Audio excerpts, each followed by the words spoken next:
আলহামদুলিল্লাহ ওয়াসসালাতু ওয়াসসালামু আলা রাসূলিল্লাহ। নাস্তিকরা তাদের ইংরেজি আর ইউরোপীয় বস্তা বসা যুক্তি যখন আর খাপ খায় না, যখন তারা সেই বস্তা বসা যুক্তি দিয়ে যখন তারা পেরে ওঠে না, তখন তারা সরাসরি ধর্মের মধ্যে অ্যাটাক করে। তারা বলে যে পৃথিবীতে ধর্মের কারণেই সবচেয়ে বেশি কলহ, সবচেয়ে বেশি মারামারি হানাহানি। অথচ যদি পৃথিবীর ইতিহাসের জরিপ করা যায় তাহলে দেখা যায় সারা পৃথিবীতে ধর্মীয় ইস্যু নিয়ে মাত্র 7% যুদ্ধ সংঘটিত হয়েছে। এই 7%-এর মধ্যে এই 7% যুদ্ধের মধ্যে সর্বমোট নিহত হয়েছে 2% মানুষ। মানে যে যুদ্ধগুলো ধর্মীয় সংঘাত নিয়ে হয়েছে, এরকম ধর্মীয় সংঘাতে মাত্র 2% মানুষ নিহত হয়েছে, আর বাকি 93% যুদ্ধ হয়েছে অন্যান্য কারণে। পুরো পৃথিবীর ইতিহাসের জরিপটা প্রথম বিশ্বযুদ্ধে একটু আমরা হিসাব করি। দেখেন, প্রথম বিশ্বযুদ্ধে মারা গেছে প্রায় 15 মিলিয়ন মানুষ। দ্বিতীয় বিশ্বযুদ্ধে 66 মিলিয়ন মানুষ মারা গেছে। এরপর হচ্ছে যদি আমরা হিরোশিমা, এই যে নাগাসাকিতে এই যদি দিকে তাকাই, 2 লক্ষ মানুষ মারা গেছে। হিটলারের হাতে প্রায় 17 মিলিয়ন মানুষ মারা গেছে। সোভিয়েত আমলে, সর্বশেষ যেটা সোভিয়েত আমলে, রাশিয়াতে প্রায় 29 মিলিয়ন মানুষ কি নিহত হয়েছে। এরপর চীনের দিকে তাকান, চীনে 40 মিলিয়ন। ভিয়েতনাম যুদ্ধের মধ্যে 17 লক্ষ মানুষ নিহত হয়েছে। এর মধ্যে দেখেন বাংলাদেশের যে মুক্তিযুদ্ধ আছে, এটা তো কোনো ধর্মীয় ইস্যু নিয়ে হয় নাই। তো বাংলাদেশের মুক্তিযুদ্ধের মধ্যে 30 লক্ষ মানুষ নিহত হয়েছে।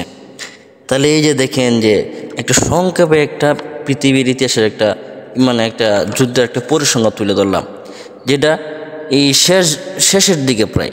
এগুলো তো বেশি দিন হয় নাই যেগুলো ঘটছে।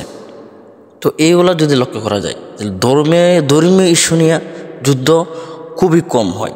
ঠিক আছে, এর যদি ধর্মীয় ইস্যু, যদি ধর্ম বলতে পৃথিবীতে কিছু না থাকতো, তাহলে কিন্তু এই বাকি যে 2% আছে, এই 2%-ই কিন্তু ওই ধর্মহীনতার যুদ্ধের মধ্যে পুরো 100% পূর্ণ হয়ে যেত। তো এখন ধর্ম যত বেশি প্রচার হবে তত মানুষের সংঘাত কমবে, যত জন্ম চর্চা হবে তত মানুষের থেকে পশুত্ব দূর হবে, মনুষ্যত্বের দিকটা, মনুষ্যত্বের গুণ তাদের মধ্যে কি হবে, বৃদ্ধি পাবে। বিদায় পশুত্বের যে গুণগুলো সেগুলো বিলুপ্ত হবে।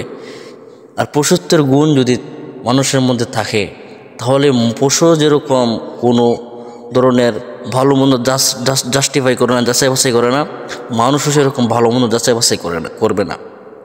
যুক্তি দিয়া একজনের যুক্তি, সবার যুক্তি এক না। যুক্তি যদি সব কিছু কী করা হয়, জাস্টিফাই করা হয়, একজনের যুক্তি বলতেছে যে ঠিক আছে আমি অমুককে বিয়ে করব, কথার কথা, কিন্তু আরেকজনের যুক্তি বলতেছে না, এই মেয়েটাকে এই পৃথিবীতেই রাখা যাবে না, কারণ সে কি করে, সে মানুষকে সাথে প্রতারণা করে। তো সবার যুক্তি তো এক না। তো যেহেতু মানুষের যুক্তি সবার যুক্তি এক না, সেই কারণে মানুষ যদি কারো কমান্ডে চলে, কারো একটা স্ট্যান্ডার্ডে চলে, আল্লাহ তাআলার যে মানুষ তো সৃষ্ট মানুষকে যে সৃষ্টি করছে, যে সৃষ্টিকর্তা আল্লাহ তাআলা, যদি সে আল্লাহ তাআলার স্ট্যান্ডার্ডে মানুষ চলে তাহলে সকলেই একটা নিয়মের ভিতরে চলে আসবে। আর যদি মানুষ এটা না করে তাহলে